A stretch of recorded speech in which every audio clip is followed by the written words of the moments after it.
بسم اللہ الرحمن الرحیم۔ شروع کرتی ہوں اللہ تعالیٰ کے پاک نام کے ساتھ جو بڑا مہربان ہے، رحم فرمانے والا ہے۔ رسول اللہ صلی اللہ علیہ وآلہ وسلم نے سادی چادر میں نماز پڑھنا پسند فرمائی۔ رسول اللہ صلی اللہ علیہ وآلہ وسلم نے ایک چادر میں نماز پڑھی جس میں نقش و نگار تھے۔ پھر آپ صلی اللہ علیہ وآلہ وسلم نے فرمایا، ان بیل بوٹوں نے مجھے مشغول کر دیا، اسے ابو جہل کے پاس لے جاؤ اور اس کے عوض کوئی سادہ سی چادر لے آؤ۔ رسول صلی اللہ علیہ وآلہ وسلم نے ایک چادر میں نماز پڑھی جس میں نقش و نگار تھے۔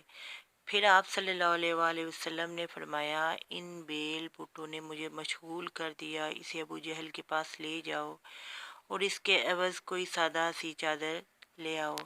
اللہ تعالیٰ عمل کرنے کی توفیق عطا فرمائے۔ دعا ہے کہ اللہ تعالیٰ ہمیں ہر شر اور ہر بیماری سے اپنے حفظ و امان میں رکھے، اپنے فضل و کرم سے ہماری جولیوں کو خوشیوں سے بھر دے۔